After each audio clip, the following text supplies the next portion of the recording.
if I asked you, who are you, Ali? I always have the mentality, if someone else can do something, I can do it. I didn't want to be that guy. Like, I could have been an artist, but I didn't do it. And I was like, I'm gonna find out. Then I started singing and people made fun of me for it. This guy's cheesy, this guy's corny. And I know you had an interesting childhood. I grew up like really poor, right? Because we were immigrants. My dad isn't like, he's like a typical Arab man. Like he's like, you should never cry in front of people. I used to tell my friends, they're like, what if this doesn't work? I said, it will work because before it doesn't work, I'll be dead. I've seen tweets, I wish Ali Gatie would die, you know? I don't know, I probably should get a therapist. What does love mean to you? To me, love is wanting more for someone than they want for themselves. Have you been in love? I've been in love, yeah. I think at least once. I always say like, what's success if you have no one to come home to share it with, right? I'm gonna die, you're gonna die, we're all gonna die. When, who knows? You know, God knows, but see it through.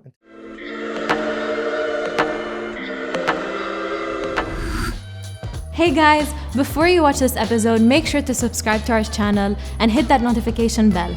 Thank you.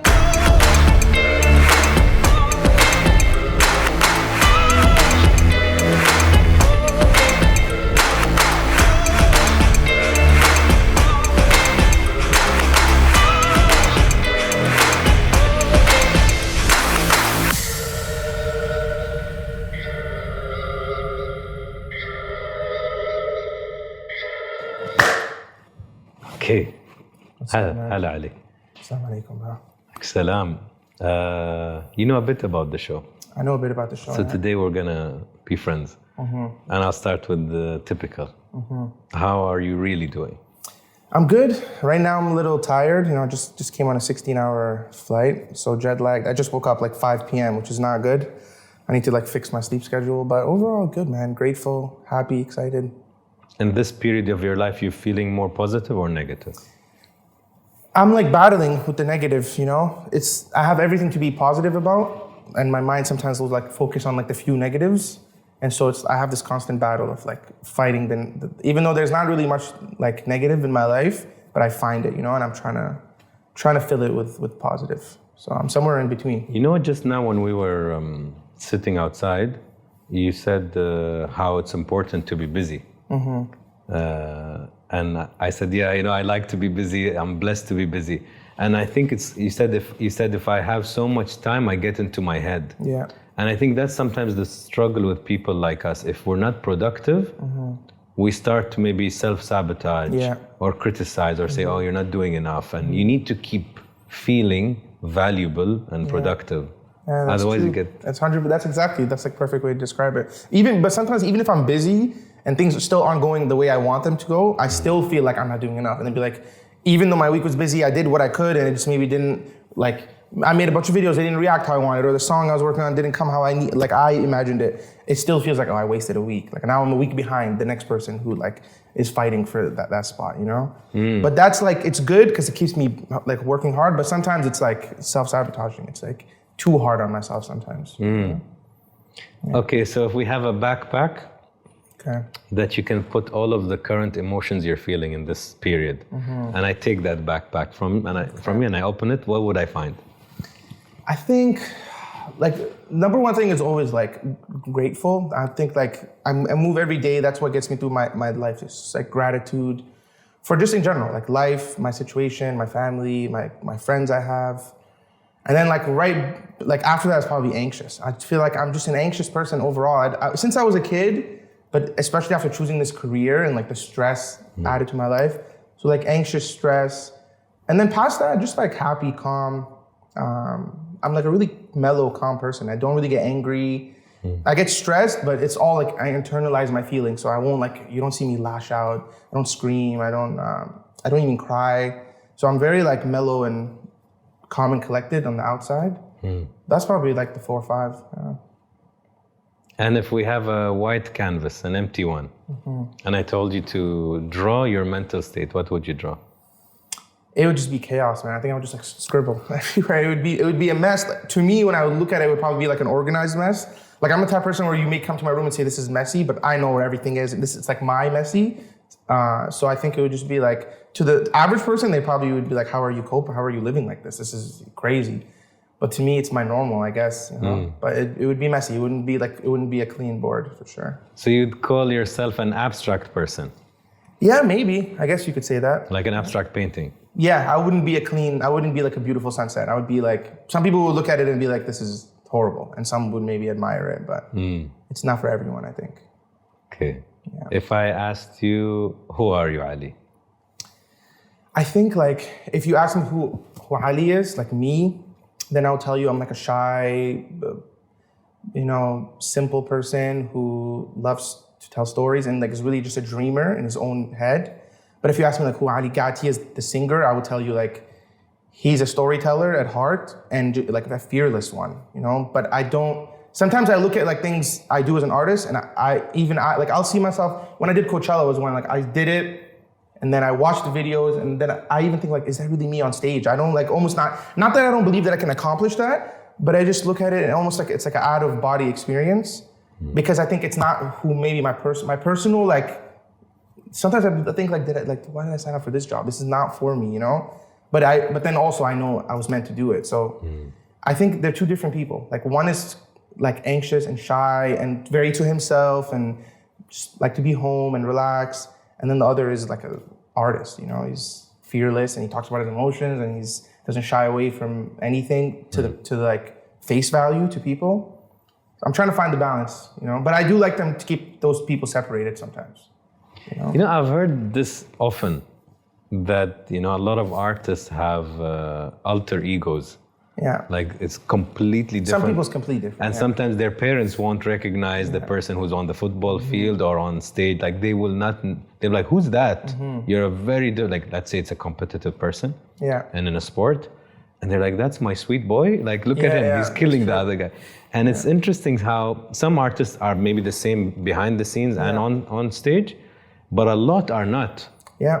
And I think, yeah. I wonder why, like, is that, are they trying to create this character that they want to be and they can take advantage of the stage to display that? I don't know.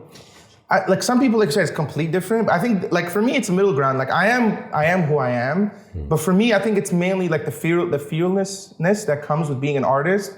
I don't know if I have that in my personal life. I don't know if I'm not like I'm not someone who would like jump out of a plane. I don't even like roller coasters. I'm like turbulence would like freak me out. So I'm a very calm person. I like my comfort zone. But the artist side of me like was not like that. Like once I decided to pursue music, I went completely out of my comfort zone. I took a lot of risks. But personality-wise, I'm the same. Like I'm not gonna get off camera and turn into someone different. Some artists are, but I think the reason is because you're an entertainer. Whether as a fan you see it, you're like, this is just who he is. But you are putting on a show. Like you get on stage, you're putting on a show. People paid money to come be entertained or come to cry or be happy or dance. And so you kind of have to put on that show. Some people go too far, they lose themselves. And some people, like for me, I feel like I'm finding myself through the Ali Gatie character. Because he's so simple, it's me. It's like just a different version of me, And so sometimes I'm more Ali, sometimes I'm more Ali Gatie, but it's not two different people for me. Some artists it is though. And I know you had an interesting childhood. Yeah. Tell me about it. I mean, interesting to me, but I guess it's a lot of people's normal, right? I grew up in Abu Dhabi here. My family's from Iraq. I've never been there. I grew up here. I was born in Yemen, so I was maybe like a year in Yemen. My parents left Iraq. Grew up in Abu Dhabi, but like in the outskirts, like I can't even remember where, but not in Abu Dhabi, the big city. Until I was in grade 3, so I think that's 8, 9 years old, and then immigrated to Canada. I thought we were going for vacation. No one told me. I was like the middle child, like left out. Come to this new place. I wouldn't say, like it was easy to kind of adjust because where I lived in Toronto, Mississauga, there's immigrants everywhere. So it wasn't like out of place. I didn't get like bullied or like the typical like immigrant. But there was that like point of like kind of, I didn't know English. I knew English, but from like school here, like as a second language. But I was a quick learner and interesting in that sense, but like how many people can relate to us? Millions of immigrants. So to some people, maybe it's like interesting, but to me, it's like, all my friends, we all had that same pretty much life, And school, how was that? School was good. Like, of course, my parents, like, you have to be a doctor and, like the typical, like, immigrant or especially like Arab Muslim family. But I was fine. I was a smart kid. I didn't get like, my whole process was I'll start trying in my senior year because that's the only year like colleges care about in Canada. Like they just look at your final, like top 6 courses in grade 12. So I was like, why should I work hard this whole time when I can just work hard then? And to my parents, it was like, so when it came down to grade 12, I went from like maybe like 50s, like barely passing to, I got like 90s, I got accepted to school. And I thought like that getting accepted would give me like this happiness or like fulfillment, like my parents would be proud, my dad especially would be so happy. And they were, but they weren't that happy to like fill kind of my void of like, wait, do I really want to even do this? So school was always weird for me because I was good at it, but I had no interest in like following like a set order of like the teacher gets to decide, especially like the courses like English or like where like I would write something and I think it's beautiful and the teacher would be like, no, this is like a B. And I'm like, well, why does he get to, like math, I get it. You put the wrong answer, it's the wrong answer, you didn't study. But when it was like things where it's like his opinion is just different than mine, like why do I need to value his opinion or her opinion, you know? So that stuff always like, I didn't like that idea of someone to tell me that they were like, they're smarter than me, they're better than me. It's like, why? It's such a good point.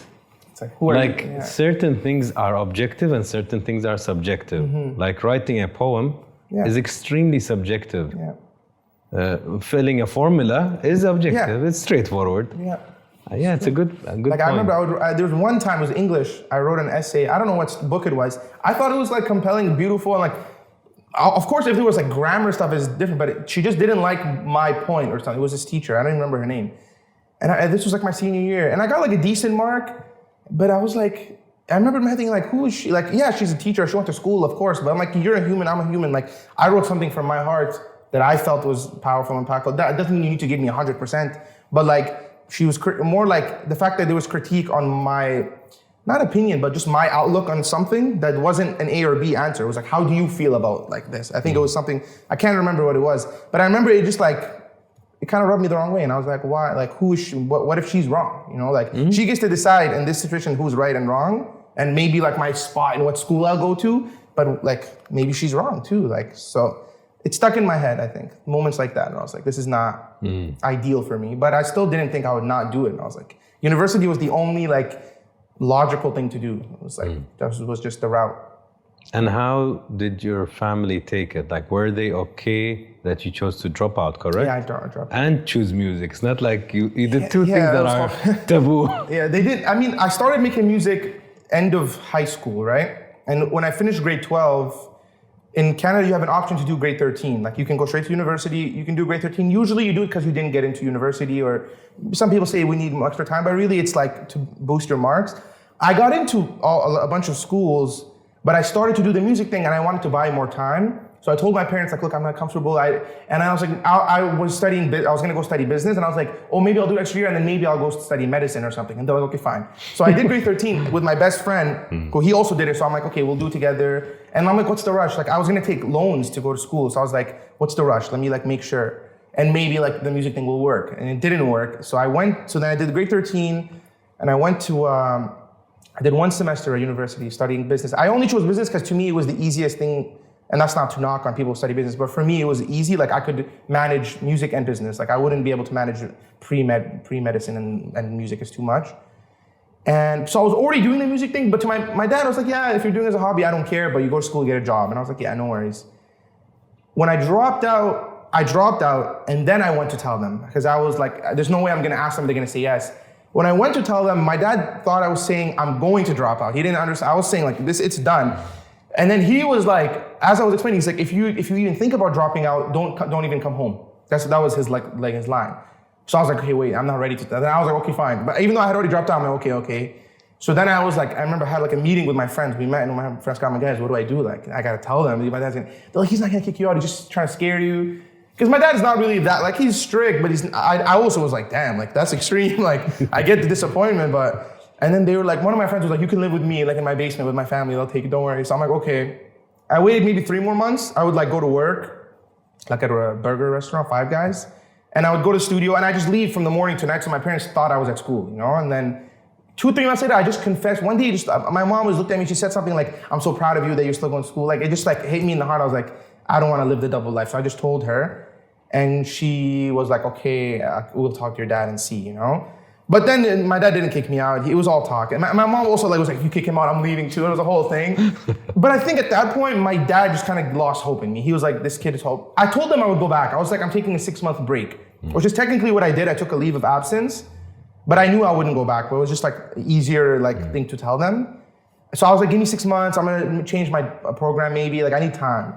My dad, I think from that point, just lost hope. He's like, he's not going to amount to anything. My mom believed in me, but I think just pure love. I don't think she really thought I was talented enough. It was just, my mom would always believe. I could tell her I'm gonna do something impossible and she'll believe it. But it wasn't, they would have preferred I didn't do that for sure. It wasn't an easy thing. And how did they feel once it started to be legit, or people told them it's legit? It took time. I remember even early on, I grew up really poor, right? Because we were immigrants. When I even started first making money, my dad wouldn't believe it. He's like, this is a scam. They're gonna take the money back. And I'm like, no, because early on, social media still wasn't what it is now. Maybe this is 2018 early. And so I'll tell him look, I have followers. And he's like, these aren't, he wouldn't, and it was hard to grasp. So to my dad, it stayed, even when I signed my first record deal and I got a good amount of money, money that my parents, and I have never seen even money like that. Even then, my dad was still maybe don't sign a deal. My dad is so paranoid. Something's always you hear something's bad is always gonna happen to him. I think he just had a different life than me. So he was never the positive guy. He's maybe not negative, but he's very fearful. He's everything, something bad's always gonna happen. I think when they came to my first show in Toronto, which was my first show ever, that was maybe the moment, I seen them crying when I was performing. And my dad isn't he's a typical Arab man. He's you should never cry in front of people. And I seen him and my mom tearing up. And I think to see a room full of people sing every song was this is real, even though it was 500 people, which is a lot for a first show, but it wasn't a crazy, arena. But to them, it was probably this is real. This is not. From then forward, their perspective changed. Now they're now they claim they always supported it. From day one, we knew. I was I let them have it. I'm yeah, I know. You know what? You got me thinking, because we watch all of these documentaries. Yeah. Whether it's in Formula One or sport or basketball or singing or acting, when it comes maybe more to the Arab side, and even sometimes South American, Brazilian players, footballers, a lot of them didn't have the parents that kind of believed in them or supported the veering away of the typical path, right? Yeah. But they still ended up becoming great or professional, etc. But then you see sometimes the Western cultures, you see the father literally at every soccer game from every time, and they push, or he drives his son to the practice. Yeah. And I remember, because I used to play football, and I became quite good at it. Football meaning soccer. And I remember somebody saying, I'm sure you're your dad. I'm no, he's never seen me play. Never. Yeah, I don't think he ever came to a game. But I never felt a grudge. It just never existed, so it's the norm. But when you tell that to an American, you're what? Absent father. So I'm thinking, for us as Arabs who are talented in certain things, we don't have the typical big support that a lot of people are fortunate to have, because you notice he's if it wasn't for my father, I wouldn't. And then I'm okay, how do we make it? Maybe for you now the question is, how did Ali have or muster enough confidence, because you weren't 100% confident or courageous or fearless, but you needed enough to believe in yourself to say, fuck it, I am out of school. I think I'm talented enough if I dedicate myself. And it's a huge risk. But nobody's saying you should, in your family. Is it a best friend? Is it somebody outside? Is it a music manager? How did it work for you? I think kind of just to your earlier point, maybe not having the support also helps, because you have something to prove, as opposed to some kids probably have also the pressure of my son's gonna be a football player. You trained from a child, and then you get to a point where you either realize you're not good enough, or maybe you don't want it. So that's a lot of pressure. I feel maybe if my parents had raised me to be a singer, maybe I would have failed, because the pressure would have got to me. I think knowing that my dad didn't believe in me made me wanted more, because he was I don't want to say he was my biggest hater. He wasn't. He was a good father, but he would literally say, this will never work. There's 0% chance. So in my heart, there's always that point, you always want to make your dad proud. Whether you like your dad or not, and I do like my dad, but your family, you always want to make it, that's the people closest to you.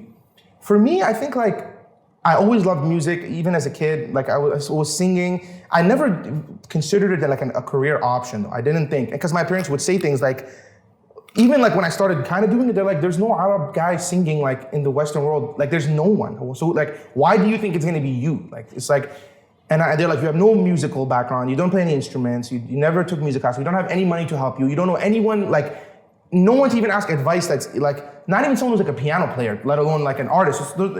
Their logic was there. Like, why do you think this is possible? I think it was the day, like I always kind of made music with my friends, like on voice on my phone. But the first day I went to a studio, I made a song. It wasn't that good, but I just had the mentality, I always have the mentality, if someone else can do something, I can do it. Like, why not? Unless it's like a genetic thing. Like, I'm not gonna be LeBron James because I don't have his body, you know? This doesn't matter how hard I work, I'm not gonna genetic him. But something like this where I was like, yeah, like so many artists do it, and not every artist is the greatest singer or like the best looking or like, you know? And I was like, I never was like, I'm gonna be the biggest artist, like, and that was never my dream even to now. But in my head, I was like, people are doing it, why can't I? And once I tried making music, I went to a studio and I just fell in love with it. My thought process was like, to me, it was like nothing to lose. I was like, I'm poor. I have like not much going for me, you know? Like my family can't really support me in any way financially or to help me build my life. I'm gonna go to school, take debt, and get a job I hate. I was just like, I'm sure I can make a decent living making music. Maybe not become like a superstar or an artist, like a established one, but I can make 50, 60,000 a year, like hustling. And that's better than like, I don't know, becoming like a accountant and making 60, 70, 80, even 100, but I get to be an artist and it's a win. So I think, to me, I had nothing to lose. And now looking back, it was risky, but my worst case, I told myself like, I'm gonna do 4 years music, like the same as I would go to university. If in 4 years I'm where I am today, like no progress, then I can consider going to school. Like I was like, I don't mind being 4 years later than my friends, 4 years later to get a job, 4 years later to get married, but not have the regret of like, oh, I didn't want to be the guy who was like, how many people do you know? Maybe it's you. I could have been a football player. You know, if I stayed to it, I would have done it.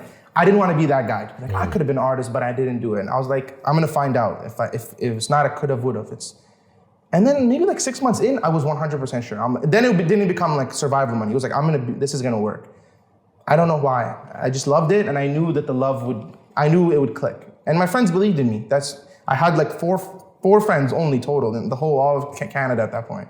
They were like, dude, you are amazing. Even when I wasn't, and they believed it. It wasn't like, oh, let's support him. They thought it was incredible, and I was like, just fed off that energy, and it took a while. It was 2-3 years of like no results at all. Like stayed at the same position, no growth.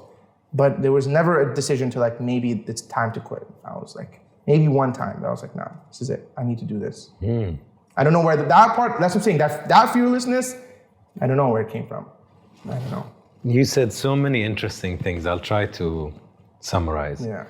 The why not mentality is a huge asset. Yeah. Because most people have a why mentality, not a why not. Okay, yeah. Why should I do this? Why should I do that? Why should I wake up earlier? Why should I train harder? Why should I quit? Why should I dedicate myself to my craft? There are 1,000 whys why you shouldn't have quit school. True. At least 1,000. Yeah.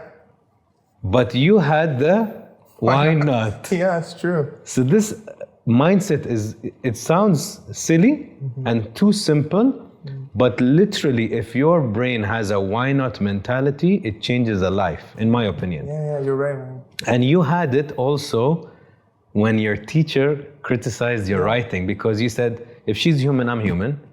And she says, this is not good. Why is it, why not? Why can't it be good? Yeah. If it's a human, another human would judge it differently, or I can judge it.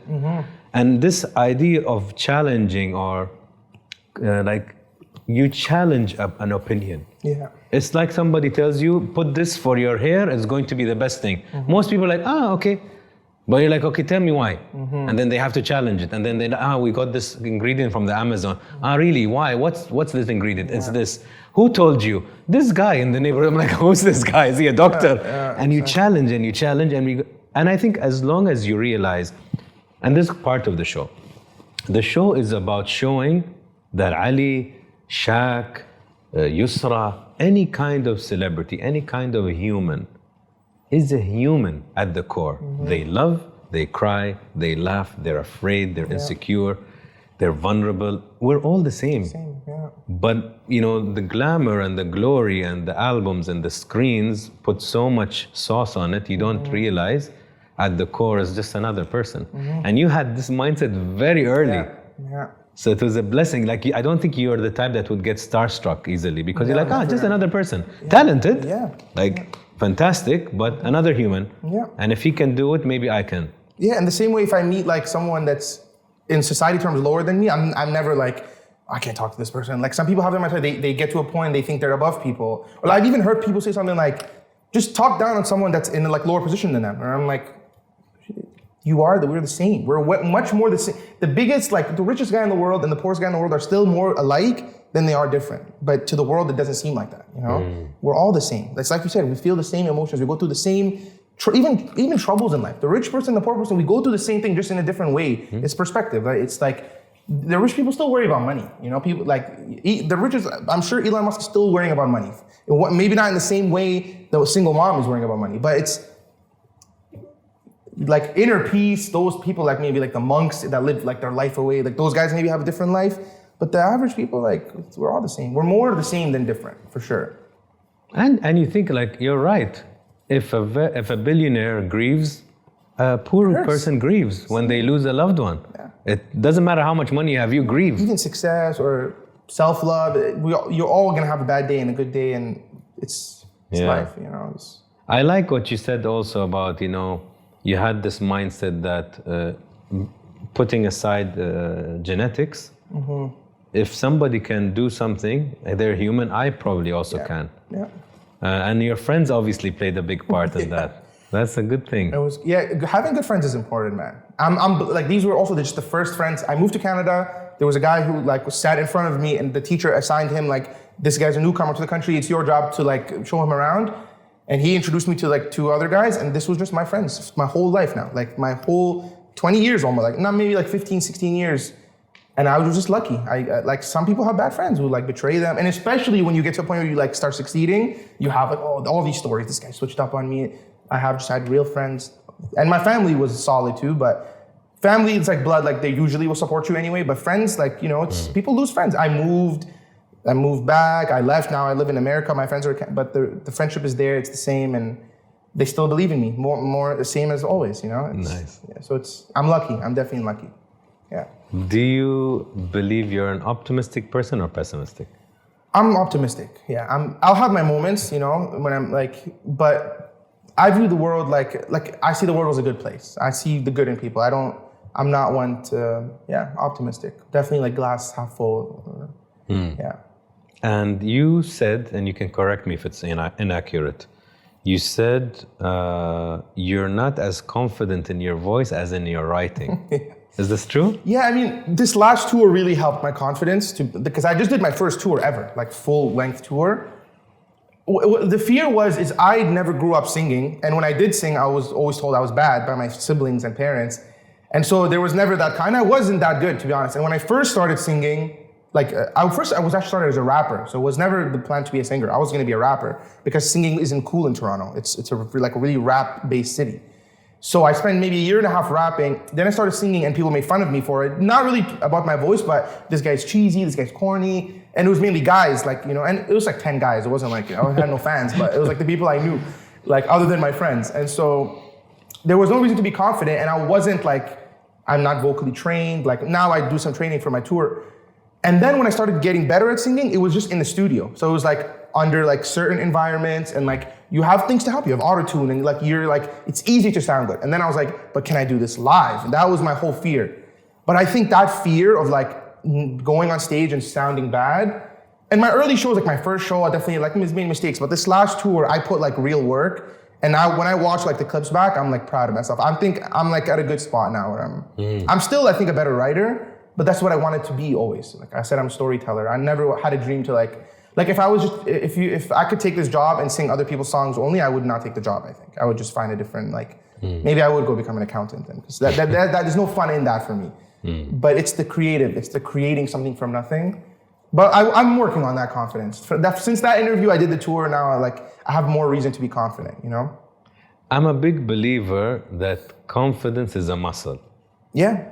You need to really train it so it's strong. And if you stop training it, it becomes weak. It becomes weak, and then you're like, can I still do it? And then you go back on another tour, and that muscle gets stronger, like public speaking and all of that. I think it comes to some people are blindly confident. I was blindly confident in my ability to succeed as an artist early on, but now it's my singing is I wasn't confident because I didn't feel like I had the practice, and I didn't put enough work in to feel confident and being yeah, I'm confident.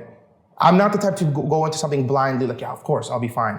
But once I put the hours in, I spent 4 or 5 hours every day rehearsing my set, doing vocal lessons every day, working on my, making sure my throat was healthy, not eating certain food. I put in the amount of time and work, and then I did a 2-month tour, sang every day. I gained the confidence from experience, and I'm it's not blind confidence. I'm confident because I put the work in. You know, it's a basketball player who trains every day comes on if Kobe was so confident because he trained every single day, then why would he not be confident? He's taken the shot a million times. It's just another shot. If you come rusty, you're gonna feel nervous, you know? And so I'm working on that. I still haven't put my 10,000 hours in vocal performing wise. The outliers one. You know?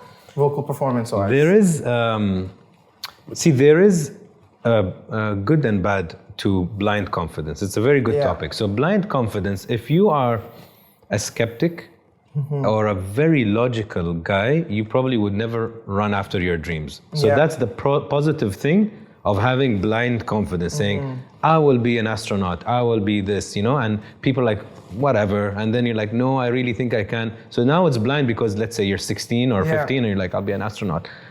But then, if you take that blind confidence that made you do something illogical, but then you start, like you said, putting in the effort to become competent enough that's a good word, to reach that dream, then you're okay. Where people get depressed or really demotivated is of the blind confidence in here, and their competency is so bad, so they go on stage and they want to do a TEDx talk, and he completely, bombs it, and he can't, he really does bad.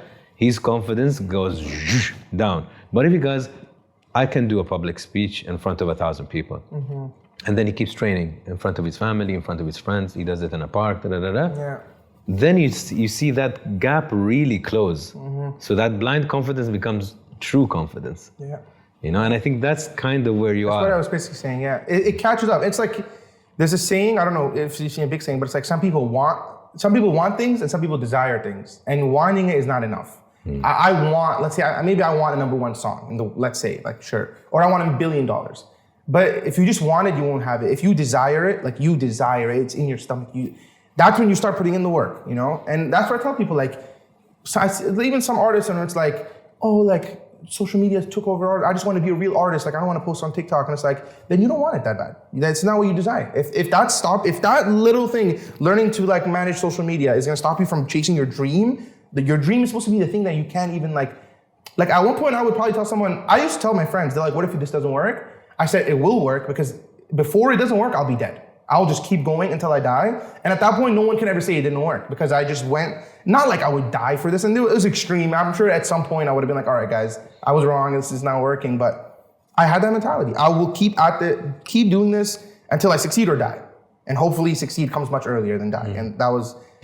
And so, because I wanted it for some reason. And that's why at every show I do, I tell people in the crowd, if there's something you want, it's that whole anything is possible seems so cliche. And of course, everyone says that. But it's it's real, man. It's in every way, even every religion tells you that. You make dua, anything in the world, Allah can give you anything. And people think dreaming something as simple as becoming a singer is impossible. Where you say you can get anything. You could become much more than that. But it's a desire. Some people want it, but they don't want to work for it. And they want it overnight. They want to do one speech and become the best speaker, I went through years of being a horrible artist. Horrible. And putting it out there and letting people say what they say. And just believing I'll get better. Believing I'm great too. That blind kind of no, I'm great. They're wrong. It's not me. It's the whole thing. Why is this not good? It's because it's subjective. I chose a subjective career path and that helped me almost convince myself no, they're wrong. Now looking back, I'm maybe they were right. Maybe they were right. But there wasn't my dad could tell me as much as he wanted I wasn't good. there isn't good and bad in music, you know? It's just, you think it's good, I think it's bad. So the blindness helps. You need that craziness to accomplish something like this. You can't be like, because it's not logical. Like why, when my parents told me, why would it be you, the first guy to do it? Or even in general, like Arab immigrant and poor aside, just become an artist. That why not mentality, it was crazy to be like, why not? It's illogical. It was crazy. Like the chances are small, so it's very few people that would believe in that. But I think it's few people that would be willing to do what, like my mentality was, it's possible, I will just have to sacrifice a lot. Like, it's not just gonna come to me, you know? I'm gonna have to lose things. And at one point I decided, like, it might cost me my relationship with my parents. And there was like a short period where I had to make a decision. I was like, I'm gonna short term break my parents' heart, lose like all faith, break the relationship, because I think I knew long term I could fix it. When this works, I can go back and say, see, you guys were wrong, it's okay, I love you. There wasn't resent, it wasn't hate. It was like, I understand. My parents were logical, so I understood. It was like, I'll take the short-term feud and maybe get kicked out, but I'll fix it later. Also, I knew like if I had followed what my parents wanted, I would have hated them forever. So I was like, I'm like saving their relationship. If I went to school and finished, even if I got a good paying job, and money was never the goal, but even if I had like a great life, I would have resented my parents forever because they'd be like, you didn't stop me from chasing my dreams. I would have blamed everything on them. Even though it was on me, I chose to, you know, not do it. And I was like, I don't want to live with that. I don't want to be I don't want to be a bitter father. I don't want to put that on my kids. And like, I was like, let me do what I need to do. And alhamdulillah, it worked out. I don't know what would have happened if it didn't. But I think I would have just figured it out, man. I would have went to school, and that's the easy thing to do. Go to school, and if you can, you obviously like, you can get the money and stuff. You go to school, you get a job. Like, there's jobs out there. Well done. Thank you, man. You know, it's not easy to do what you did. Yeah. And you know, I'm going to simplify it, but it's not as simple because I'm just saying it. In action, it's a completely different thing. I can't undermine the amount of years you put in this, right? Or my years in anything. Anyone. But it's quite straightforward.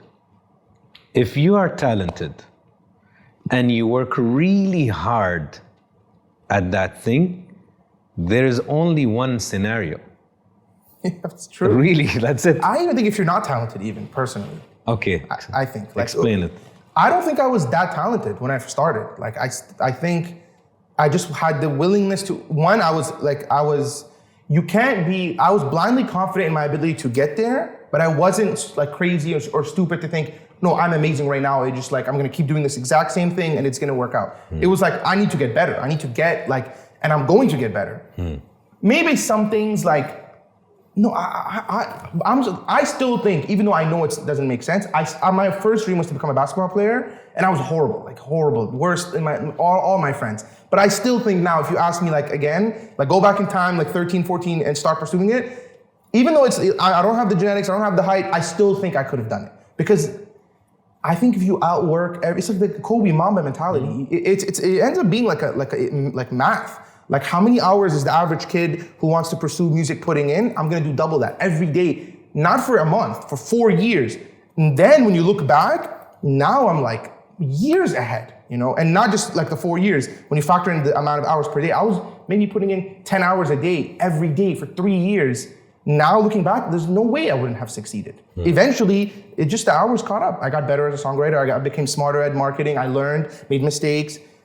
The kid who was putting 2 hours, when I was doing 2 hours aside and going to school, it would have never worked. It wasn't like, you know, and so I think talent is important, maybe like a little bit. Yeah, I have a little bit of a gift, I believe, like, but people let the talent thing, because people tell me, oh, you're lucky, you're just talented. I'm like, no, you should have heard my first song.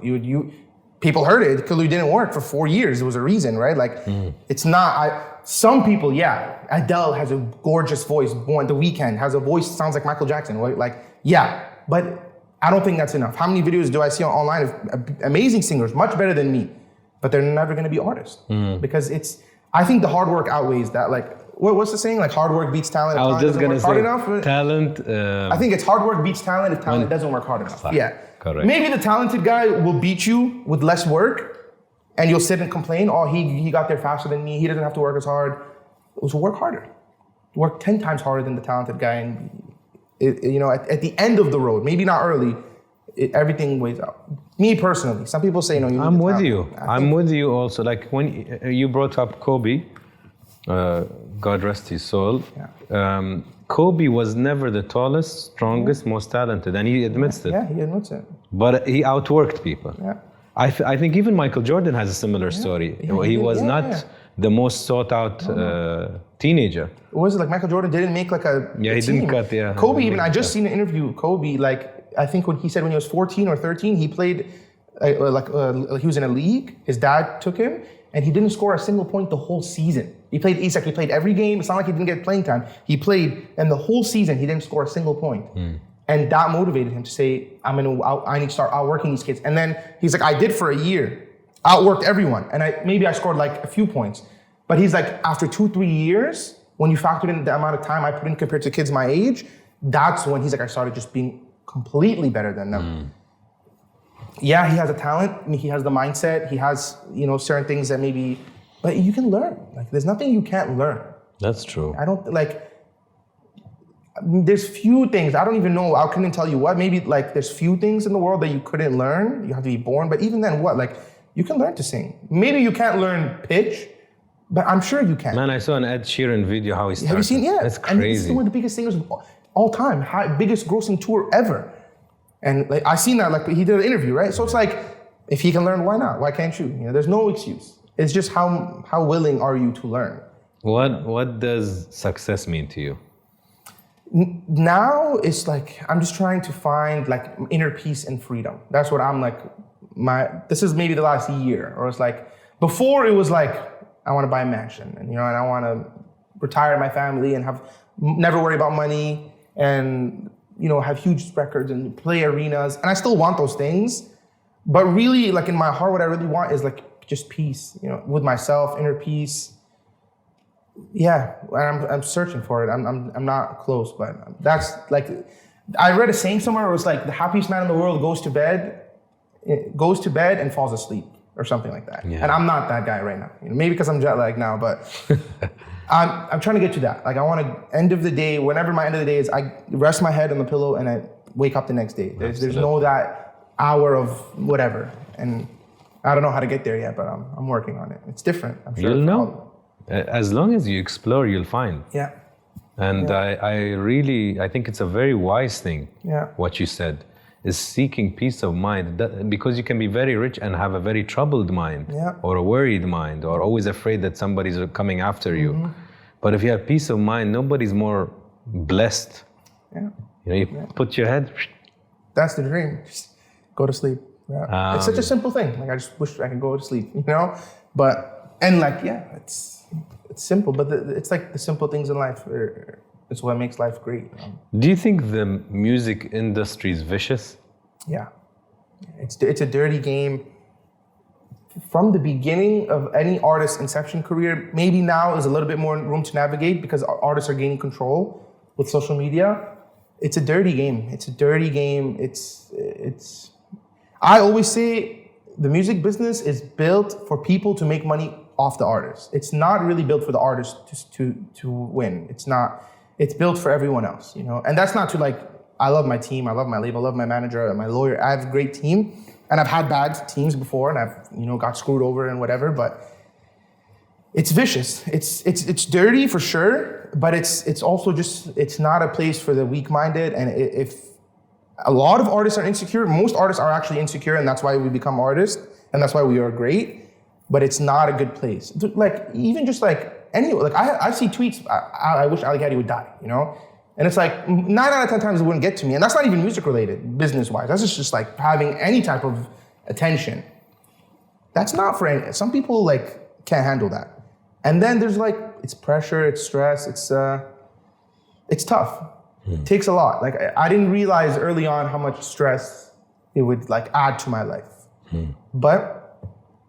Like I'm sure being like a construction worker is stressful too, right? So it's like you choose, but it's vicious. Yeah, there's no. Is it draining and taxing on the human? Is it too much? Everyone's situation is different. That's the interesting thing. The music industry, the one thing I hate about it is like, from my experience and from most people I've spoken to, everyone's screwing everyone over that it becomes normal. That it's like, from the top to the bottom, there's like finesse and corruption to the point where if you don't do it, how do you get ahead type of thing? And it becomes normal. It is draining, it is taxing, but like, I won't say it's more draining to me. Like, I'm grateful, like this is my job. I'm sure like a regular person, like people say like, I think LeBron James said something, it's like, oh, people say, oh, you guys work so hard. And it's like, we're not hard workers. You know, the hard worker is a single mom who's also a nurse and working 12 hours a day. Like my mom to me was a hard worker, working 16 hours a day for years to still be poor and have debt and barely survive, but just because she had to. Because she had kids and a family, and my dad, obviously everything they did, that's hard work. Or like leaving everything you built in a country and moving to a country you don't know the language with 4 kids, hoping like maybe you'll get a passport or like whatever, however they did it. That's like a hard life. So yeah, it's hard. Am I always stressed? Yes. People probably see my life as, yeah, it's amazing life, he's happy every day. It's not like that, but I would be too conceited to say like, yeah, I have a hard life, like poor me, like I get to sing, like it's, and people do it. And I like, come on, be real with yourself. If it's that hard, then you would do something different. No one's stopping you from, go get a job, you know? Go get a 9-to-5 job if it's so hard.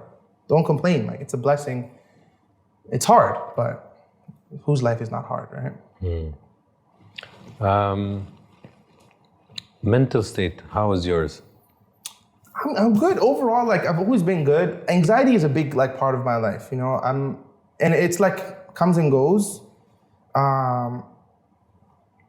I don't know. I probably should get a therapist to like really figure out what it is. But I'm like, when it comes to like mental state of like, am I happy? Am I like content? I'm good. Like I'm happy with my life. I want more, but I could be happy with less. You know, I have my dreams, my goals, I'm working, everything's good, but there's this anxiety that just won't leave. And I don't know what the cause of it is. And it's weird because it's like small things that make me anxious. Like to me, thinking like I'm about to play this festival and I'm nervous and I'm gonna be so nervous right before I get on stage and maybe during, but I'm gonna do it. And to me, it's gonna be a huge thing, and to the fans, they're gonna enjoy it, but they're gonna forget because the next guy's gonna come on. And like, I'm logical enough to be like, dude, like, you know, you walk into the room, not everyone's staring at you the way you think they are, you know? Unless it's like maybe like your birthday or whatever. So it's like, I'll be nervous and like I can justify that, so it's fine. Even if I'm having a panic attack on stage, in my head I can be like, okay, bro, you're on stage, there's, I don't know, 1,000, 10, 20,000 people watching you. Of course you're nervous. It's when like, sometimes I'll like walk into a mall and the light hits me weird and now I'm panicking. That's what like triggers me. I'm like, why do I feel like I'm about to have a heart attack? Like I just went to like the store, everything's fine. I'm trying to work on that. I don't know where it comes from. It's definitely in my family, so maybe it's a genetic component. My mom struggles with it, some of my cousins and my siblings, but that's my main, like, that's really my biggest battle I'm trying to beat. If I can get that controlled, I think I think you will, because you're curious enough. Yeah. Some people give up and surrender to it. Yeah. I think you're the type that, no, I need to figure this out. I'm gonna figure it out, yeah. And you know what's interesting? Anxiety is based on your imagination. Yeah. Because it's about you're foreseeing something that didn't even happen. Yeah, true. Oh, this plane will fall or might fall. And you're like, I didn't even get on the plane. Yeah. I don't know if there's even trouble in it. So the logical brain is saying, I don't know why you're worried. You're not even in the situation. Yeah. You still didn't get on stage. Why are you doing all of this imagination scenarios in your mind? That's the logical brain. The emotion is like, fuck you, I'm freaking out. It feels real. And you're imagining it. That's the problem, man. The problem with anxiety is, and it's like people who don't understand anxiety be like, bro, nothing is wrong. And it's like, you know nothing's wrong, but your body is, your stomach, for me, it's like my stomach, or like I'll get lightheaded.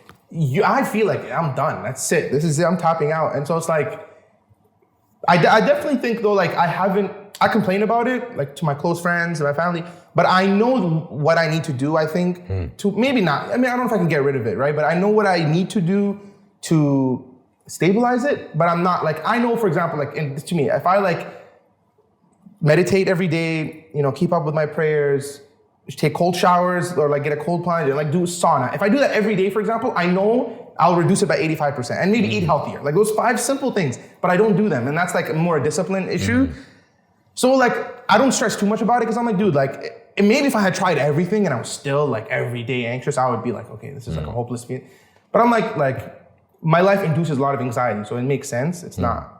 I need to just get on the discipline. Just like, if I just work out, even just like work out, eat healthy, and like do cold plunge every morning or something. I think that'll like take 80% of it away. Yeah. Because I'll just be tough. So yeah, starting tomorrow, after the show, after. That's my problem. That's my problem. No. Yeah, it's always. And you know, one thing we talked about before recording, which I want you to do, is if this time on this concert you start to feel it, address it. Just say it. Yeah. And I truly believe when people just point at the elephant in the room, it just disappears. Yeah. And people, even your audience, your fans, will empathize. They're like, yeah, like, because it's a relatable thing. They feel real. You can do a presentation in class and feel nervous. Yeah. With 10 people. Yeah. So once you do that, I'm sure not only the fans, I think artists will be like, man, Ali, like, he celebrated his anxiety. Even I think me, it's like you get it off your shoulders. Like now, if I pass out, whatever, it's like I told you guys. Yeah. One time I almost did it on my live show. I was like, I thought I was gonna pass out. I was like, I thought about like, should I even like do this show? And I was like, whatever. I'm gonna go out there. I'm gonna put it all out there. That way, let's say it's always just. I always have this fear of passing out. I've never in my whole life even passed out once. And I was like, dude, I'd rather pass out on stage and they see like I gave you guys my everything, and you like I'd rather be vulnerable enough to be like, look, this is me. I couldn't do it, but I showed up. I tried. Versus like not showing up, you know? And so I'll take that back. I think if I feel it... 100%, address it. And that's bravery. Yeah.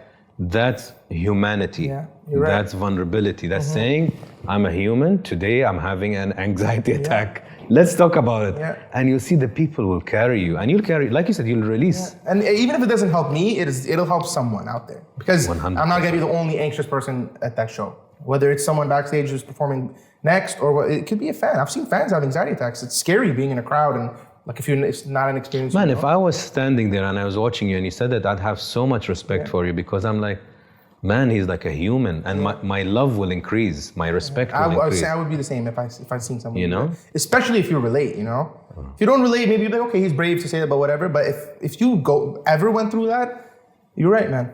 I was thinking even on my last tour to include it. But also it's like, I don't want to become too like preachy. People are there to have fun. But I think on my next like personal tour, I'm going to add like, I do have like a kind of, I address it a little bit. I don't like, I talk about more like chasing your dreams and don't let like your mental health stuff stop you. Every show I did like for my own tour. Nice. But I'm much more confident when it's my show. Like this is a festival, so I'm not as confident.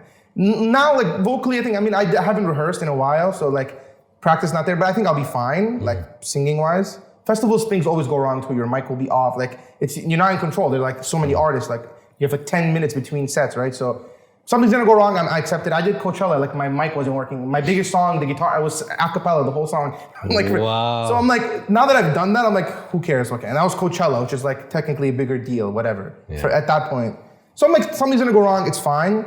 And I don't view myself like I'm like people are gonna forget. Like there's like maybe hundreds of people there that are there just for me. They'll have a good time no matter what because they came for me. The rest are there to have fun and like even if I do the whole set horrible, which is not possible, for an hour they might talk about it and then they're gonna forget. So who cares? I'm gonna live it. So, but it's more like I like motivating the people, not to become singers. I just love saying the fact that I was once you. I was once watching people, wishing it was me, and then I decided it will be me. And it was that simple, you know? And I love saying that. And I'll get even that one DM that's like, yo, I'm gonna start now because you said that. That's like success, you know? To be like, because I'm sure I watched someone that motivated me. I can't tell you who, but sometimes you don't even realize where your inspiration comes from. So. Why do you write and sing a lot about love? I think like, I always say at my shows, I say like, I had 3 dreams like before becoming a singer. One was basketball player, I will say it. And then it was break dancer. I don't know why. I don't know how to dance even now, but I watched Step Up and I was like, this is it. I'm gonna like start spinning. I tried to learn like spin on my head, like just, I was just a dreamer, right? And then it was poet, and poet was like a real dream. I was like, I could be a poet, but then also it was like, how do you become a poet? Like, you know, I feel like poets, you just don't know them, and then one day they're like the biggest poet. Like, what's like the process? So, but I had that in me. My dad claims like in our like ancestors there was poets, so that's where like my talent comes from. If it's true or not, I don't know. I wouldn't know, but he claims it's in our blood, right? So I think that's what it was. So when I started becoming a rapper, I mean, rap is like poetry, but I was rapping about like nonsense to try to fit in.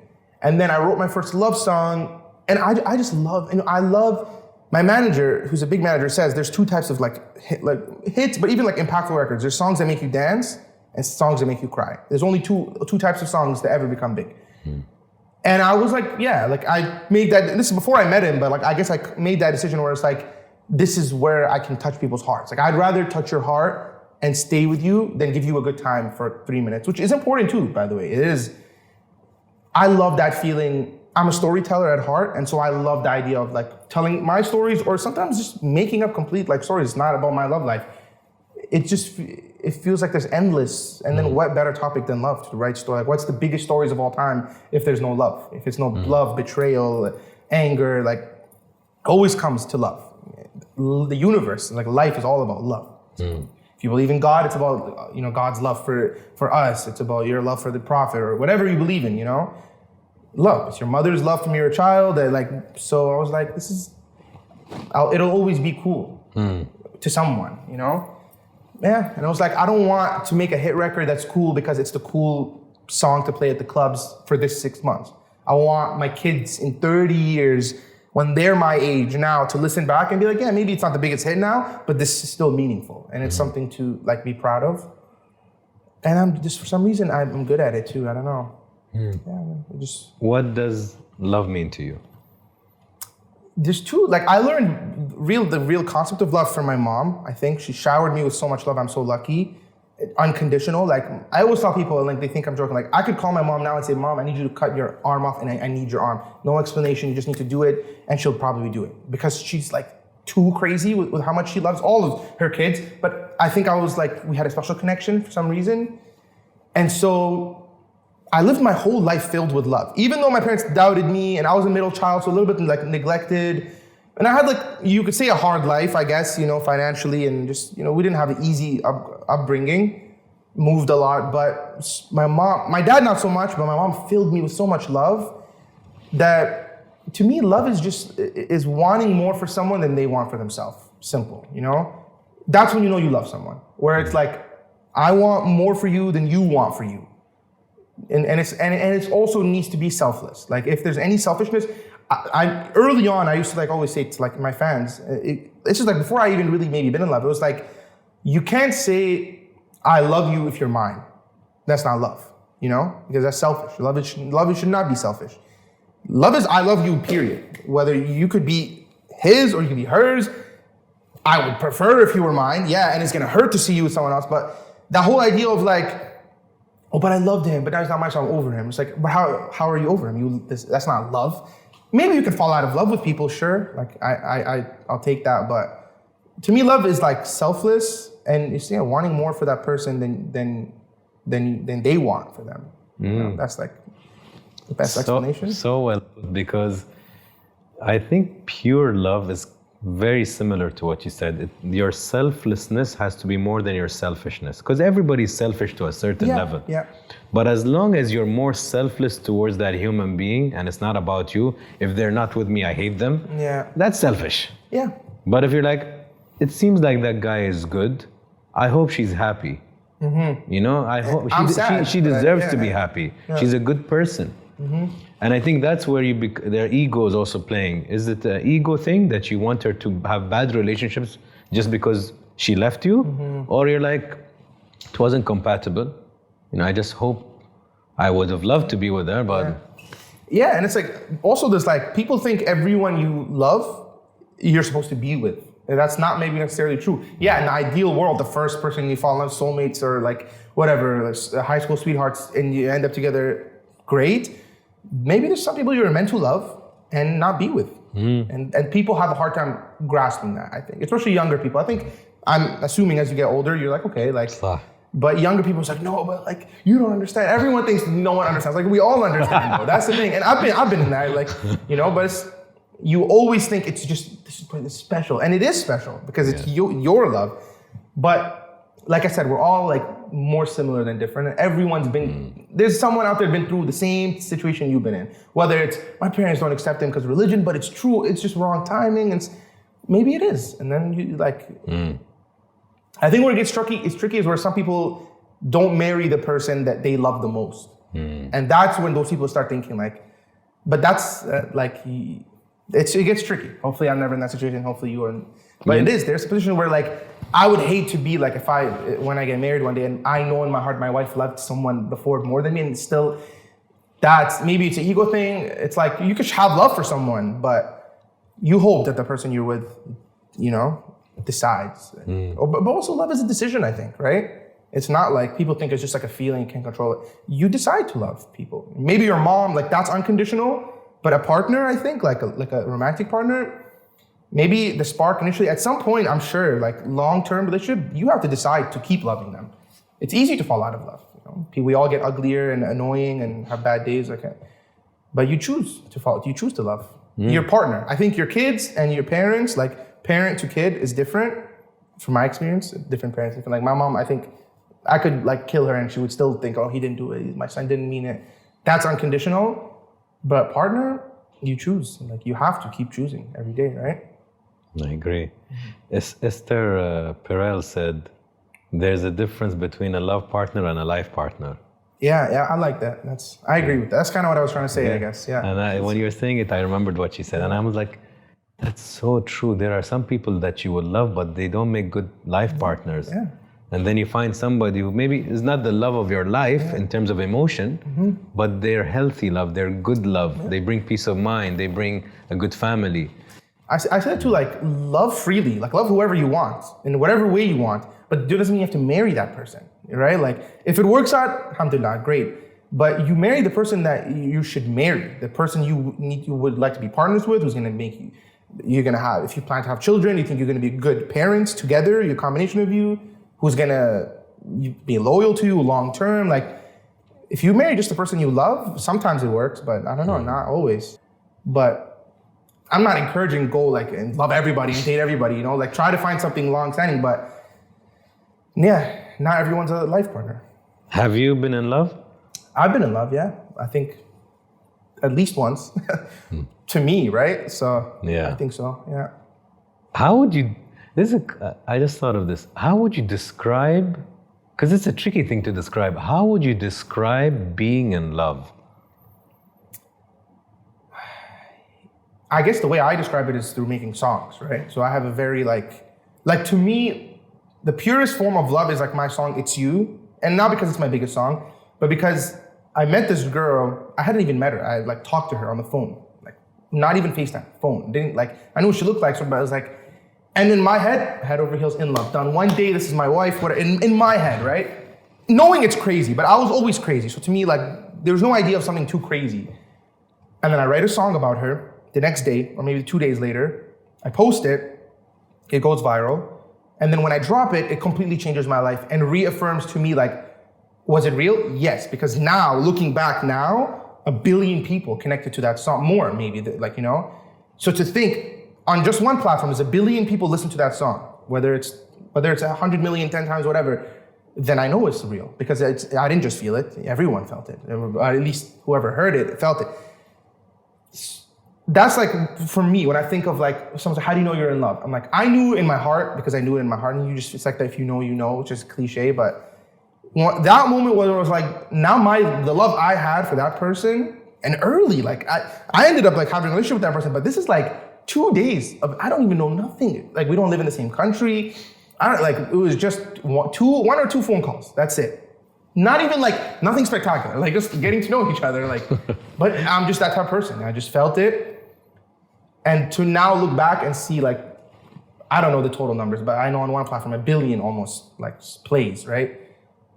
That's real love to me, right? So I guess my way to express it is through my music. I'm lucky that I have an avenue. But like I said before, I think love is when you start realizing, it's like the whole like, I would take a bullet for you. Maybe not literally, but when you start realizing you found someone you're willing to do more for them than you'll do for yourself, that's easy, but to do more for them than they'll do for themselves too. You know, I always connected to like how my mom loved me too, you know, not the romantic love, obviously, but it's the selflessness, you know. When I start noticing like, wow, I care about this person more than me, I care about this person more than them, more than their family cares about them, I love them. Whether it's romantic or not, I have friends who I feel that love for. You know, my best friend who's here with me, I have that love for him, you know. He's like my brother. We're not blood, but I have that. I want more for him than he will ever want for himself. And I think he is same like towards me. So yeah, that's love. I don't think it needs to be romantic. I mean, everyone thinks like you have to find the love of your life. Maybe the love of your life is your brother. You know, it doesn't have to be romantic. Some people maybe would love their brother more than they'll love their wife, and maybe that's like a crazy thing to say, but I think why not? You know, hopefully you know, obviously the dream is to find the love of your life, soulmate. You know, and I think that exists, but love is. You know, I love my music. Like I would die for my music. You know, it's not a person, but there's true love to my craft, and you know. So. What did you learn about Ali after your last love? I think like I go through life hoping to like learn more about myself, but I just more like reassure the things that I know, you know. And you know, like my last like real kind of relationship, really the only meaningful relationship I've had, happened while my career like skyrocketed, right? I mean, I wrote the song about the girl. I mean, I was a little bit like doing my thing. I had signed a record deal right before, but like my career really becomes a legitimate career. And so I had to navigate relationship and my life changing. And so I learned a lot about myself. I made mistakes early on. Because to get where I had to get, my mentality was I'm putting this music thing over everything. And I was willing to sacrifice my parents' relationship, which is at that point like the most important relationship I have. You know, I was like, I'm willing to throw my family away if it means I get to live this dream, because this is how bad I wanted it.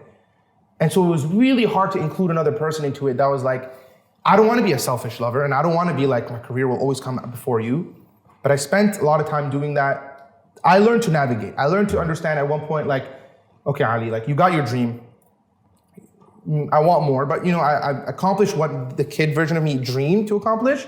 But what if I did it alone? Would I have been happy? You know, if I had no friends, no, let's say girl, no parents, like I always say like, what's success if you have no one to come home to share it with, right? And I'm not talking about financial, like come to a match, but the proudest days were like something happened and I was able to go to my friends and be like, guys, I go on a billboard, yo, I'm Jimmy, whatever, like I'm doing this interview, whatever, like sharing that idea of like something exciting to me. If I had went through all that alone, there was no friend, there was no mom, there was no person to tell. I started really, as I got older, I was like, I want a life partner. And I am gonna have to put them before my career, because my career is not gonna last forever, right? Like there's gonna be a day people don't care about my music anymore. I'm gonna get on stage and people will be like, you're old news. But if you find the right partner, it's like, I guess, having a dog. Every day you come home, I never had a dog, but some of my friends, they're always happy to see you, you know? It's like, you're the best thing in their life. And so having a partner, like, to me, it felt like that. And it's a bad comparison, obviously. No, horrible comparison. I get it. The love, you know? But it's like that, like, it's nice to wake up to someone knowing, for me, the best part about like that relationship was, it was like the only stable thing in my life. Other than my mom, like me and my mom's relationship, like the love that my mom has, but like, it was like, my life is so unstable, I might become the biggest artist or I might become a one-hit wonder, who knows? But this person is gonna stick by me no matter what, and they love me for who I am. It taught me how important that was. I think if I didn't experience that then, potentially I would have went down a bad spiral of like, I did this without anyone, so why should I include anyone? And like, this is all me. Like, so I'm glad it happened how it happened. That's the main thing it taught me. Like that, it's important. It is more important. Your relationships are more important than your career. You know, to me, it doesn't have to be for everyone else. How is your relationship with money? It's weird. Money stresses me. It's probably the number one thing I stress about. But it's not because I want more. I take care of my family, that's one thing. So there's that stress of like, if I don't win, I don't want to go back to my parents and be like, oh, sorry, I have to sell the house I got you, or I can't give you like the salary anymore to help you. Like, I don't want to go through that, and that stresses me, you know? People depend on me. But then also like, I've made more money than I ever think I would have ever made. Not to say I have like a crazy amount of money, but from where when I started, I was like negative 4,000, always credit card, my parents' debts, their whole life.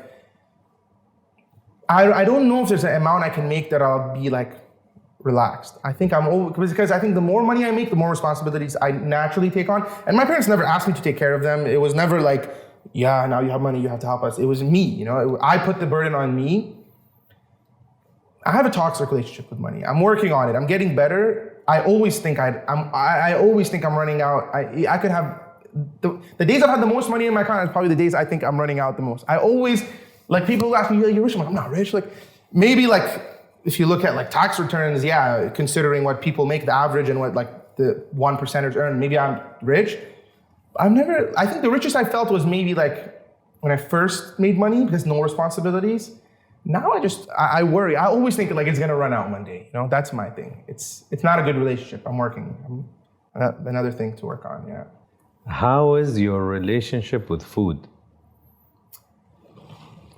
People close to me say I have like a food trauma, apparently. I don't know if it's true or not. I'm not a healthy eater. I was like really bad at one point. I'm starting, as I get older now, I'm like starting to get more smart. I'm really picky. I don't know why. And it's like textures of food. It's not even the taste. It's like I won't eat things because the texture or what they look like or smell like is really weird. It's bad. Like I'm not a healthy eater. I'm working on it. I'm trying to learn like vitamins or what I'm missing, whatever. But I don't think it's a healthy relationship, but I couldn't tell you why. People have always told me. I'm like a kid at heart too. I think maybe because I grew up kind of poor. Like we weren't poor, like we didn't have food. I'm not exaggerating. But now like if I go to the grocery store, I can't help myself and I buy everything. Like I think I have this like abundance mentality because I spent so long having to worry about like, I need to like think. Then now like anything, I'm just like, yeah, I want all of it, you know? And not out of greed, it's just out of like, yeah, why not? Because I can and I want it all. And I want to give it to everyone else too. Like I want everyone to, I need to work on eating healthier. I don't think I have food trauma, but multiple people have said it to me. So I maybe something to I ask these two, and I don't know how accurate this is, but it's my mother's theory. Okay. My mother's theory is our relationship with money is how our relationship with people is, and our relationship with food is how our relationship with ourselves is. It's an interesting take, huh? Maybe it is true. Like, you know, it's an interesting angle. Like if a stingy person, when you talk to them, they're like, yeah, I don't like to spend, they're probably even stingy with people and emotions. That's probably true, man. Now that I look at it that way, maybe I do have that relation. Because. It's an interesting take. Yeah, it's very interesting, actually. It's a really cool concept. Yeah. I'll add one more that's different. How is your relationship with fame? The weird thing about me is like, if you really ask me, like, this is not even like, trying to be humble. I never viewed myself as famous, even till now. Like, I will walk into a room and assume no one knows me. And it's not out of like humility or like, I just genuinely, if I'm doing my own show, I know I'm gonna go on stage, they're gonna know me, I'm not like, that's different. I'm about to do this festival in my head, like in my actual head, like, and maybe this is a way to calm me down, but I think it's just really what I think, is I think maybe 1% of the people are gonna know who I am. And maybe that's true, maybe it's not, I don't know, we'll find out, right? I always go into the impression that like nobody knows who I am. Like, and why should they? And hopefully they will. It's not like, it's not in a negative way where like, I'm a nobody. Like I know what I've built, I know people know who I am, it's evident, but I have a hard time accepting that like, some people would consider me famous. There's more people more famous, people less famous. I would prefer not to be, I think, like maybe, like if I could do this same job and not have people know who I am and just live a low-key life, but still have the influence, which is impossible, right? I love the influence. I love being able to say I changed people's lives, impacted their lives, but I've never called myself famous. I don't think I ever will, maybe at a certain level where it's like your life, but I have a really weird time with that idea of it. And even viewing anyone famous, I've met people that are really famous and I'm like, okay, like, I respect them, but I don't feel like, oh my God, he's so famous. I don't have that. Kind of like you said before. Yeah, it's like. If you were an object for one day, what object would you be? An object? Yeah, anything. That's a tough question. Any object? Anything. Like a not living object? Not living, yes.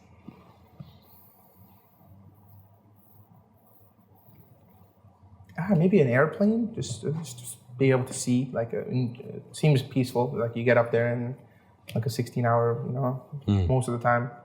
But even then, I don't know if I have a real legitimate answer. That's just, maybe because I just came on an airplane. I look at airplanes and it's like a crazy thing. It's like this huge piece of metal flying in the air. Maybe a rocket ship, so I can go to outer space. That's maybe cool. that would be cooler. Yeah. Like as long as it comes back, I can come back and turn back to human. Yeah. Maybe a spaceship. I can see like is the earth really flat or whatever these people say? I'll confirm for everyone. Take a picture. What is Ali's favorite color? I think blue. Like not like a bright blue, more like a dark blue. 3 reasons why.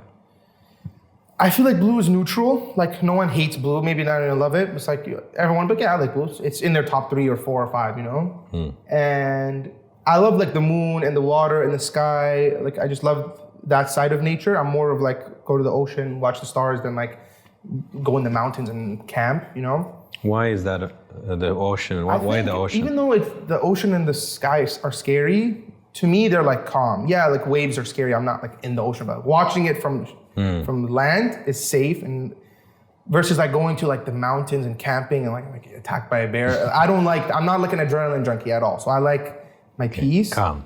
So like, you know, watching like there's one of like my favorite memories. This is just like a random memory. Me and my friend, like my best friend, who's a guy, we read online there was like a shooting star thing happening. So we went, both of us, like 4 a.m. to Malibu at the beach, took like a blanket and just watched shooting stars. It was like crazy. They would, every like 2 minutes, like it was like a meteorite shower. It was like a once in every 100 years or something. It was like a rare thing.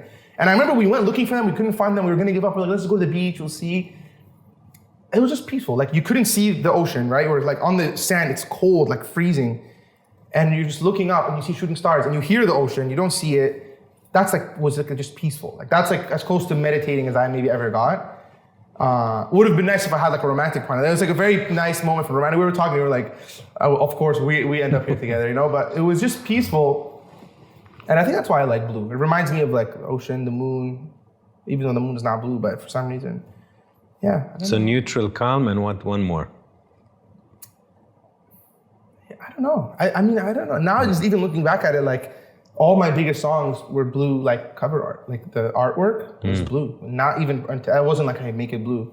Just, I don't know. I don't know if I have a reason why. I think it just, I connect to the color. I think if I was a color, I would be blue, so I choose to like blue, you know? Favorite? Blue is sad and can be happy too, you know? It's not like, it's like that's feeling true. blue, but you could also like beautiful blue and it's like. Favorite animal? I'm not much of an animal person. No, it doesn't have to be something you would want. Like, it doesn't have to be I think I resonate with like panda bear. Panda. Because panda is like, a panda bear will kill you if they have to, but it seems to me like they're mostly calm and like relaxed. People have always called me like a panda bear too, especially like girls. Like not even like as growing up, always such a panda bear.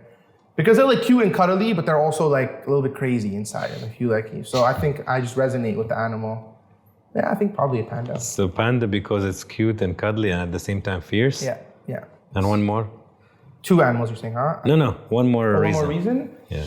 I think because like I have that same like perception of myself where you don't always get what you see. I think some people meet me and think like I'm kind of shy and sometimes a little bit awkward too. So like, it depends on when you meet me, you might think like, oh, this guy's so obnoxious, like he thinks he's so high. But really, I'm like in the room, I think I'm like no one. I've met people and I know they probably looked at me like, this guy thinks he's like all that, he's not even saying hi to anyone. But I'm just like freaking out. I'm just like glad I showed up today. I wasn't even, so it's like, but I think the same thing with the panda where like they maybe get misunderstood, you know? Everyone views that, maybe it's the opposite, like everyone views pandas as like, oh, so nice and cuddly, but it's a bear. This is like not a cute and cuddly animal, you know? Me in the opposite way, I think. People maybe will look at me and think one thing, but realize I'm like, you know. Okay, so the color is actually you. The question represents how you see yourself. So you said calm, you said peaceful, and you said something really interesting. You said it could be happy and sad, which is so human. Yeah. So that's, the color is usually how Ali sees Ali. The animal represents your ideal partner. So cute and cuddly, but at the same time can have a bit of craziness and fierceness. This is all very accurate. And you said a bit of mystery or misunderstood. I think you like those kind of love partners where you'd look at her and you'd be like, yeah, I can't read her fully. There's some curiosity there. I would like to know her more. I think that's like very, like if you just describe my most like meaningful relationship I've had, 100% accurate. Because I'm also really secretive, right? With any relationship, and I think no matter when I get into a relationship, I don't think I would ever announce it. I think it'll come a time if I have like children and stuff, I wouldn't like showcase their whole life, but maybe I would let the fans know. I wouldn't like hide my children. That seems a little like suspicious. But I'm secretive with that, and so even at some point where like some of my fans would be like, well, like maybe they seen her somewhere. Like I don't like hide her in a dungeon, like especially before. Like it's not like I wouldn't hide them. Like you're not allowed to be seen anywhere with me. But like it's secretive, so to the world it might be like there's always a mystery. My family and my relationship, if I am in a relationship, are two things I like keep off limits to the fans. I will like. That's like the only part of my life that I feel like I deserve to own for me, you know? If I'm in a romantic relationship and in my family. Everything else, I'm pretty fair game. Like I'm very, with my fans, very like open.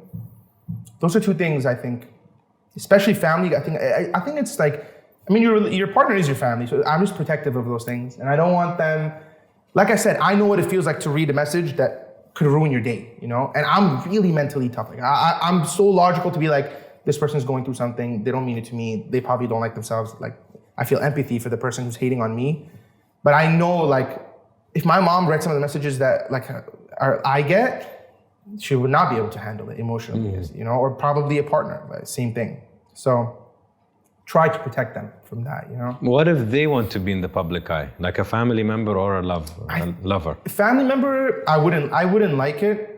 I wouldn't be with someone, I think, like I would not be able to be with someone, I think, as a singer or an actor, like someone, like my dream partner, and this is like my dream partner, but it doesn't mean I wouldn't pursue something different, is like a simple, like a stay at home, like she could have a career, whatever she wants. I'm not like you have to be home, but not someone that wants to be in this industry or any similar industry. I want like I don't want to say normal girl, because that's just such a like bad way to say it. I'm a normal guy, but I want like someone just, like more like a... Not popular and famous. Yeah, I would not, I don't think I would have to be like head over heels, like, even then, I'm too logical to even let myself, I think, fall for someone. And like, I don't think it's, I would hate to have a public relationship, especially like with another person that all your problems become like everyone knows everything. It's too like, I wouldn't like, and it's just doesn't like, both so busy. I really want a family too. Like I really want to have kids and have a stable family life. With a person that's as busy as me, I don't think it would make sense. Like I wouldn't want my kids traveling with me everywhere. I'll bring them, of course, but not at a young age, you know. So I prefer to find someone who's like coming on the journey with me, you know. If you have a dinner with any three people, dead or alive, who are the three people that will join you on the table? I mean, there's one side of me that's going to say like Prophet Muhammad, you know, which I think would just be just me and him. I wouldn't even include anyone in the meeting, but I'm not going to take a spiritual side because not everyone can relate to that. That's one, and I think it would just be a one-on-one. I don't even know what I would ask. I think I would just listen or see, you know, that's... People in general, like, you know, regular people, I think Kobe is a really cool person and just such an interesting mind. I think I would have Kobe. I think this is so tough.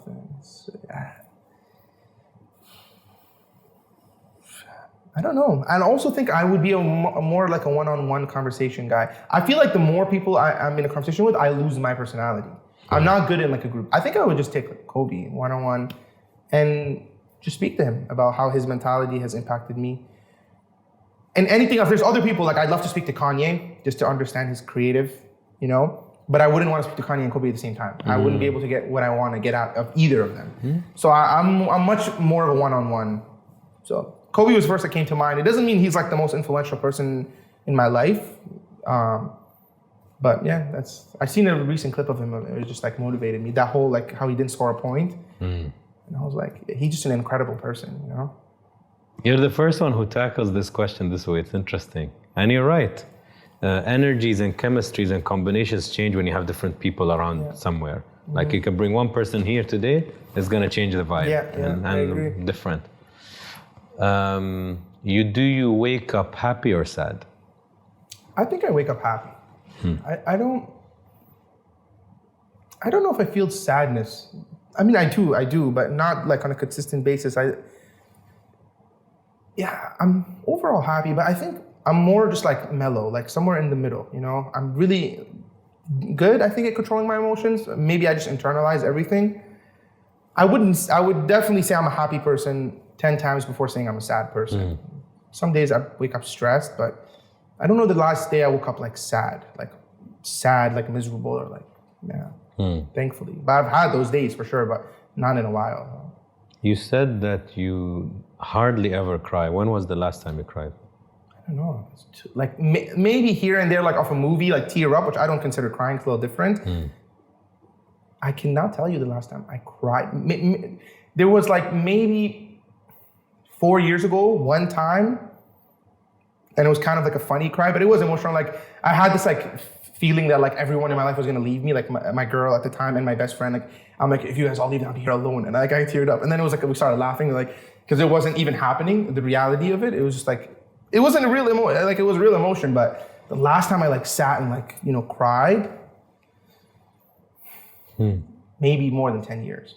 And my mom tells me apparently even as a child, when I did cry, and I didn't cry much as a child, like maybe as a baby, but as like toddler up, if I ever cried, which was very rare, I would leave and like go somewhere alone, cry, and come back normal. No one would know I would cry. Maybe my mom would realize he's gone, he's probably crying. Like if I was gone, I'm probably crying somewhere. How interesting. And that was like as a kid. Like, I don't know why I had that. And I'm not like ashamed of crying. Like if I even got emotional now, I would cry here. It's not, I don't think crying is weak. I think crying is like, I think showing your emotions is a strength. Sometimes I worry, I'm like, am I heartless? I'm definitely not, but I'm like, why? Like, I don't cry. I don't know why. What is the best moment in your life so far? I think the best moment is my dream always, like music-wise, was to become successful, buy my mom a house, my parents. They never owned a house ever in their whole life. Maybe back in Iraq, maybe. Even then, I don't think so. Ever. Like, always rented, always had this dream.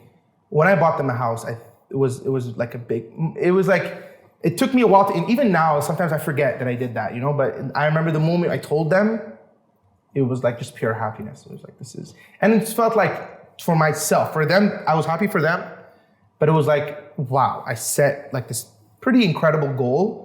Like from also where I live in, like houses were not really cheap. It's a hard thing to get. I mean, anywhere hard, but Toronto is like an expensive place. So it was like a crazy dream. Like I remember, but I was like so sure I would get it.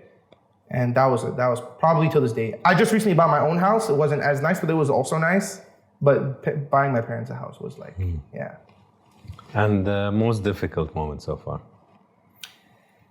I think the COVID situation, nothing to do with COVID, but COVID hit everyone different. It hit me at the peak of my career. Like really riding the wave of momentum of like, this is my moment, finally, like my real moment, chance to like really go big.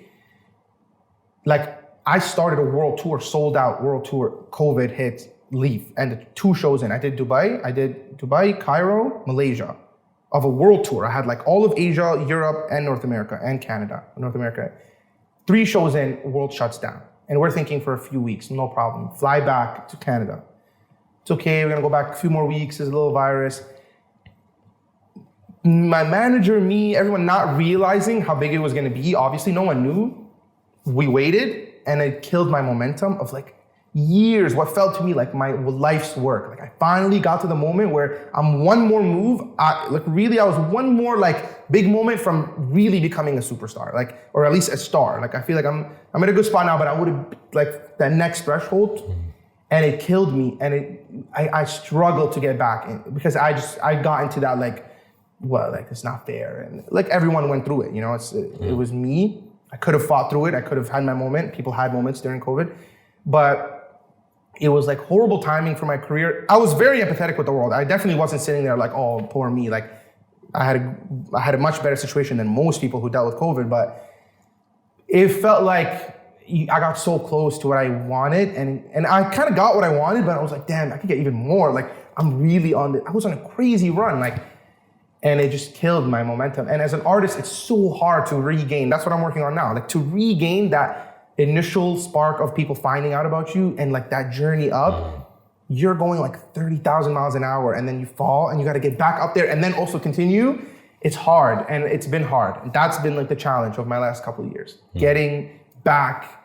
And maybe at one point I was trying to get back this way. Maybe I need to go this way now. It's a different, I got to end up there, but maybe that's been a challenge. That was the hardest. That's when I started to feel like there was moments where I was like, is this it? Like, is this it? And it was still like, even if this is it, this is great. Like, I pulled it off, like everything I wanted. But I'm like, damn, like, did I miss my shot? I had like a few months of thinking like that. And then I was like, relax, like, you know, this is not the mentality that got you here. You know, you did 4 or 5 years of nothing. You can do 4 or 5 years of nothing again, you know? So 100%. But that's probably the hardest. I didn't navigate the emotions of, it was the first time in my life I let like external things, I didn't take accountability. I was like, the world screwed me over. I was always good at taking accountability. If I didn't get what I wanted, it's because of me. I didn't work hard enough. I didn't show up. And the reality is, it was me. You know, I could have changed I could have figured it out. But I let myself get into that, like, oh, the world hates me. It's like, no, people were dying. You know, the world didn't hate you. You were fine. But that was the hardest. Who's the most important person in your life today? I think my mom still. Probably. I think until I have a child, it'll be my mom. And if I have like a wife, hopefully, like, it's my family. And I kind of view them all together, though. I wouldn't say just my mom. But if I had to choose one person other than myself, probably my mom. But I would put myself first. I'm always, like, as selfish as it is, I feel like you have to, like, you need to be selfish for yourself to be good to people around you. So it's me first and then my mom, I think. Because I really believe, like, I wouldn't be where I was if it wasn't for my mom. The love she gave me was enough. Like you said before, how did you have that? Like, everything was against me. Why would I think I could do it? And I think because I had love in my heart. I was a loving person my whole life. No matter how hard my life got, I loved everyone. Till this day, like, I give more love than I receive, and no problem. It's not an issue for me. And when you move with love, you win at the end. However you win, doesn't matter. You will end up winning, filled with love, you know? Can you share her name or not? No, I prefer not to. Yeah. Okay, so we call her Ali. Yeah. Okay, so Ali in one word.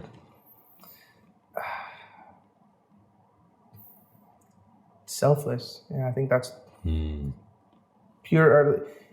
To the world, selfless. To me, what I love her the most for is just unconditional love. I know it's 2 words, but she shot, like, and I know I just said this, but I'm so fortunate. I know that's not everyone's, situation.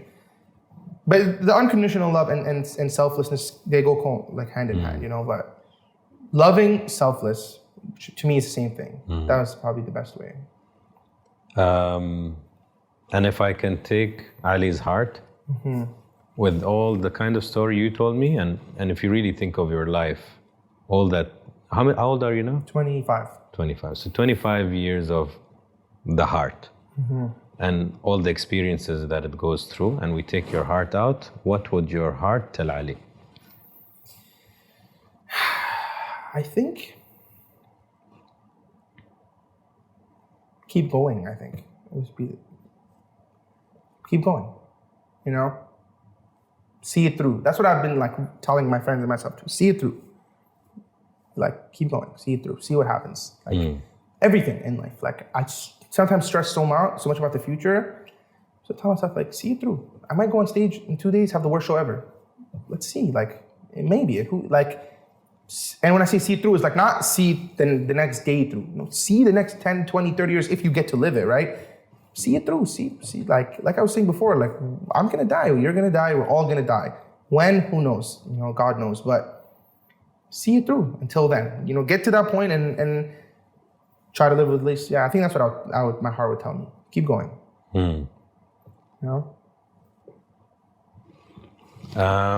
If you have the blessing to be amongst your closest people, your best friend, your mother, your father, a wife, children, we have the blessing of a good life, and you're on your deathbed, and you have that blessing to talk a few words before you go. What do you think you want to tell people who love you around you?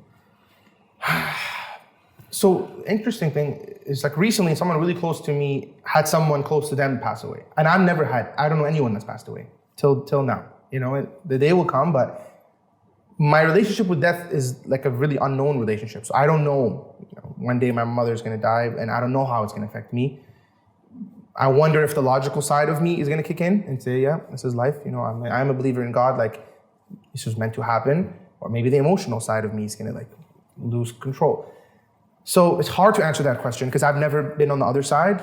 But I think what I would tell no matter what I was going through, even if I was suffering, I would like just reassure them that like this is my time. I'm happy to be where I am. Don't live the rest of your life like in like sorrow for me. Like the way to make me happy is to see your life through. You know, my moment here is done, but I'm here. Your soul lives forever. I believe that. I think in that type of moment, I would be trying to reassure them that I'm okay and that I'm like I need them to be okay for me, type of thing. I don't see anything else I could say other than like, don't worry about me. I'm good. I'm happy to like this is my moment. Don't let this ruin your life. You know. I would hate that. I would hate to be like dead and then like my wife and of course they're not gonna just get over it. I know, but if I was a ghost haunting them, I would hate to see them like their life is over now because I'm gone. And it's like, you know, keep going. For me, keep going. I think that's the type of thing I would say. If you want me to be happy as a dead person, soul, keep going for me. Be happy, live your life for me, you know. That's probably, You notice how selfless is your last words, huh? Yeah, I guess, man. Nice. So you're practicing what you're preaching. Yeah, and I think it's important. Like, I think the two things that keep me grounded is being selfless, I think, is just in me. I don't like try to do it. I don't know if you probably could. And just being grateful. I think it all comes from gratitude. I'm so grateful for everything. Like, I know even my life before I was successful was still grateful, but especially now, I'm filled with gratitude. I have every piece of like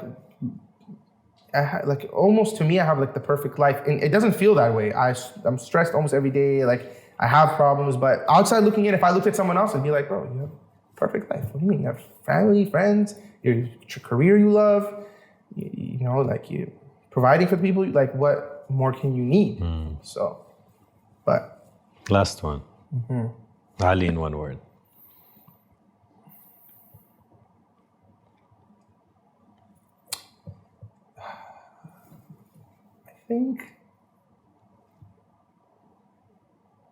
I think the best way to describe me is understanding.